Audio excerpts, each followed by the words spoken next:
I'm sat in the new Hennessy Venom, and next to me is John Hennessy, who's created this car, and he's going to do a second gear roll on, and this is what it feels like.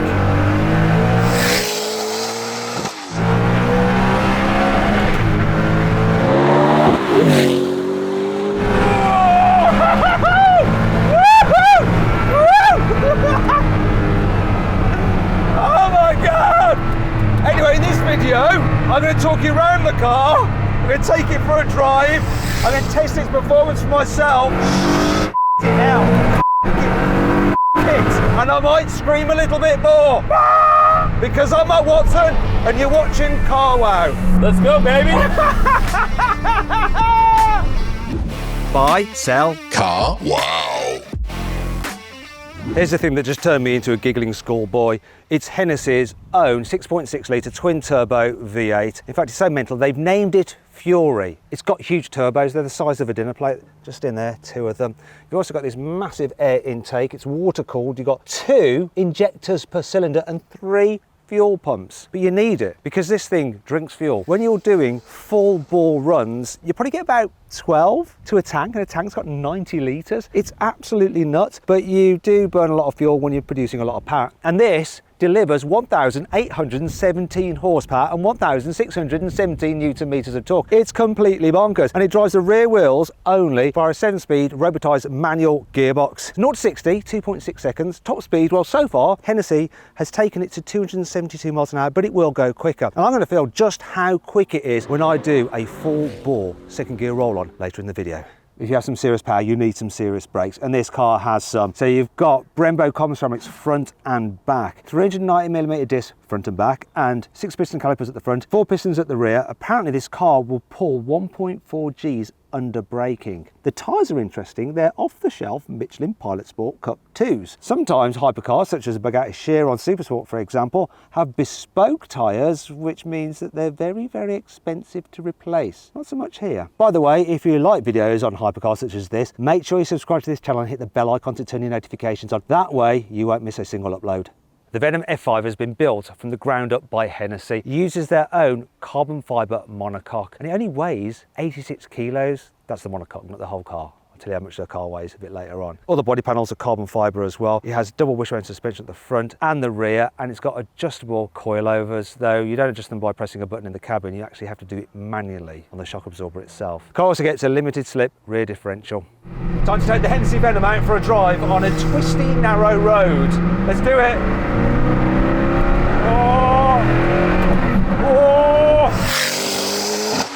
Oh my God, this thing's so quick. And the brakes, carbon ceramics, feel like race car brakes rather than road car brakes. You really have to push them quite hard, but then they do really work very well. The steering on this thing, it's heavy, it's meaty, it's quick, it's precise. The handling, this thing just stays flat, flat, flat, flat, flat through the bends. But I'm not going to go flat, flat, flat, flat out because it's so tight, there's loads of trees, and I might end up in a very expensive and nasty accident.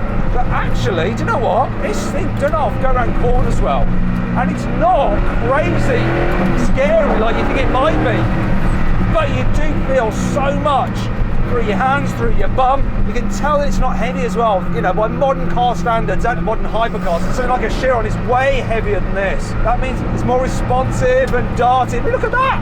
I'll tell you what, the best way to sum up how this car feels to drive is it's a bit like someone made a Lotus Elise very mad, and then it turned into like this car Hulk.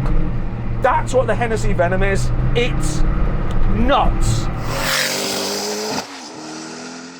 Speaking of the Lotus Elise, the previous Hennessy hypercar, the Venom GT, was based on an Exige, which of course is an Elise with a roof. However, this one is their own design completely. They have created this themselves, and what a creation. It is stunning. I love the front splitter. It's so aggressive. The design of the nose with these vents helps smooth the airflow of the roof of the car. Every vent, in fact, is real. It serves a purpose like these, the front of the wheels, to smooth airflow down the side. Speaking of the wheels, 19 inches at the front, 20s at the rear. I love these door mirrors, like antennae on a wasp. Huge air intake here to feed air into the engine. Everything on this car serves a purpose, but yet it also looks beautiful. In fact, it's won the Red Dot Award for Automotive Design. And in case you don't know, Red Dot, in fact I didn't know because I'm ill-informed. Anyway, Red Dot is like the Grammys for industrial design, and you can see why this one is truly stunning. You see this piece of carbon fibre here, it actually extends into the diffuser which runs partway underneath the car. It's actually the biggest single piece of milled carbon fibre on any road car. Now you might be wondering what the heck this handle's for. Well, that's because this is a development car and you have to have certain safety systems like this on development cars because they've not been fully signed off. Interestingly though, this is still a customer car. A customer has paid full price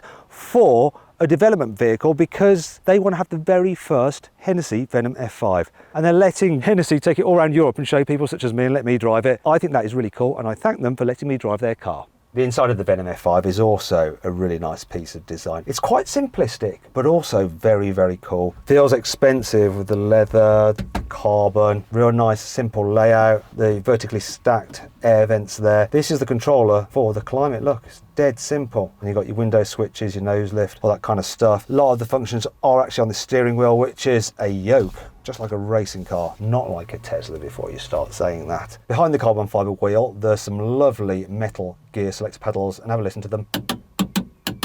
They sound expensive. You've got a digital driver's display there with lots of information, then a main infotainment screen here, which is a bit aftermarket because it's made by Alpine, but it does have Apple CarPlay and Android Auto. One thing I've noticed, that while these seats are comfortable, they seem to be raised up a little bit too high. While headroom is still okay, the view out means that part of my vision is obscured by this. Apparently, Hennessy are going to be doing seats that are about 2 inches low, and then you'll really be sat down and cocooned in this car, which will be much better. In fact, they told me that they've sold one of these to an NBA basketball player, and he's 6'7" or something, and he can fit in the car with the new seats, and he still has plenty of headroom. One of the things I really like though is when you're sat in this car, the view of the wings, it kind of makes it feel like the Batmobile. It's really nice. What's not so good though, storage, it's not great in here. There is one cup holder, if you can call it that. It's there. You do have a slot for your mobile phone, though mine won't fit in like that. I have to obviously do it like that. Still, sort of works. There's some very narrow door bins, and then there's this glove box or shoe, I don't know what you call that, but there's some storage there. Have a look at this. The sill on this car is actually quite narrow, which makes it easier when you're getting in and out. Sometimes on hypercars it's really fat, which can be a pain. Now you might have noticed a lack of rear view mirror, but on customer cars there will actually be a screen there which will have a live camera feed from the rear so you can see what's behind you. Now Hennessy is really keen to point out that this car is American, and they are based in Houston, Texas. You have the American flag here on this door handle, then the Texan one over there, and there's also the Texan flag here on this seat. You're probably wondering though, how much does this thing cost? Well, it's £2 million. Quite a lot of money, but less expensive than a Bugatti Chiron Supersport. And if you want to see my full in-depth video review of that car, click on the pop-out banner up there, for the link in the description below. I see how fast I can drive it on the Autobahn without crashing. Now, if you just want to cruise along in the Hennessy Venom, you can do. The fueling is a little bit kind of jerky. The noise is a little bit loud. The suspension is a little bit firm. The steering is a little bit meaty. The gearbox is a little bit jolty. You can do it. You probably won't want to, but you can. And that brings on to 5 annoying things about this car. You see, it's so loud in here, even when you're just cruising about, that you cannot hold a phone conversation.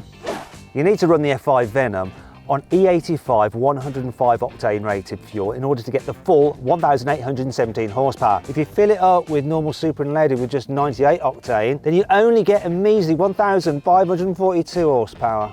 Depending on where the sun is, you get some really nasty reflections of the dash in the windscreen. You can't see it right now because we've got a polarizing lens on our camera, but if we turn the polarizer, you'll see what you as the driver would see. Yeah, it's especially bad with a light dash top. Ah! The pedal box is quite tight, and that is the footrest for your left foot, and it's really small, and what happens is your foot just slides off it and you end up resting it underneath the brake pedal, which is not a very good place for it. The indicators don't auto switch off once you've turned the wheel, and you can't hear them tick-tocking either because there's no noise. Matt, remember this is a development vehicle, so on the production models we're going to update the taillights, update the footrest and the dash, fix all the issues. This is Jason, by the way, from Hennessy, and he's just ruined this whole section of the video. Thankfully, this car has plenty of cool features to help make up for all this. Here's 5.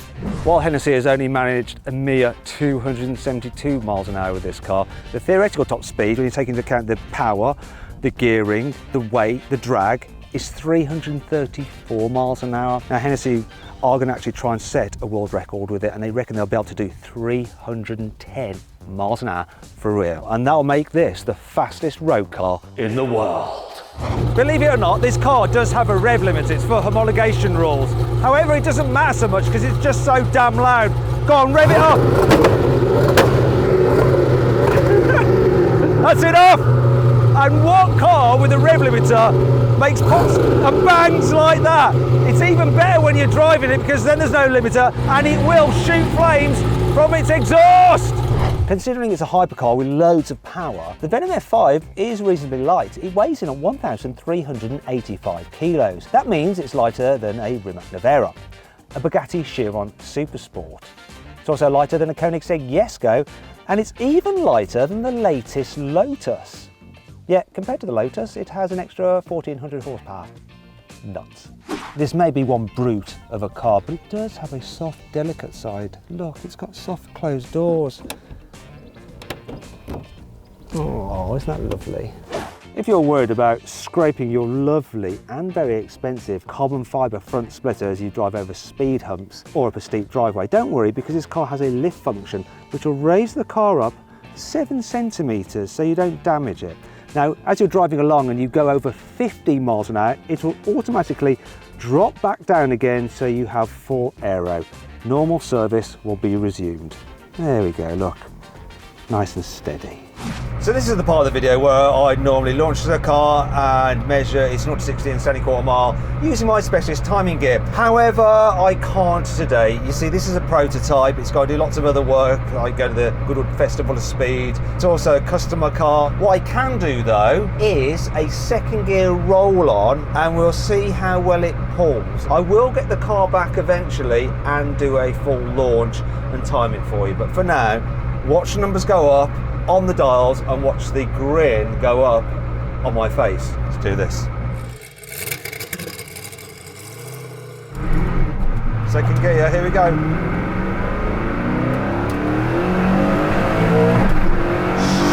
Shit it out.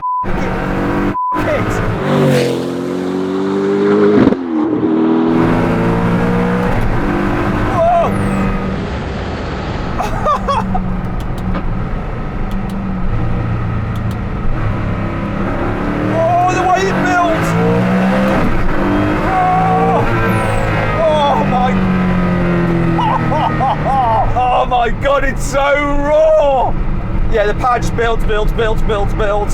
When you change gear, it's a bit jolty. It's not like your dual clutch that you get in your normal supercars. It reminds me of the Lamborghini Aventador's single clutch robotized manual. Apparently though, they are working on that. They're going to improve the gearbox. If you're into cars that really make you feel something, you're going to be into this Hennessy Venom. John, you know I'm only supposed to have like one high-speed run. Please can I have another? Yeah, of course. Thanks. Of course you can. Okay, gotta go do it now. No more than 2. No more than 2. Okay, all right. Okay, I'll make this one count. All right, Okay then, let's go again.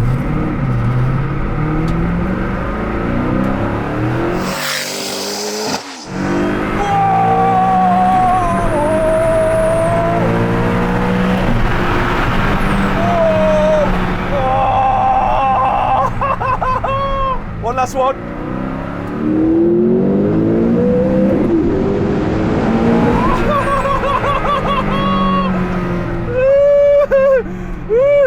Oh, this is just a video of some middle-aged man going, "Ah!" when he's going quickly. That never gets dull. So interesting, like comparing that experience to the experience I've had in the Bugatti Chiron Supersport, which is much calmer in the way it accelerates, and also comparing it to the Rimac Navara, which is like bang straight on it, then slowly tails off. This is the other way around, like builds, and it's just so raw and everything's like vibrating and your mind's just going crazy. Hell yeah! Yeah! God bless the good old United States of America.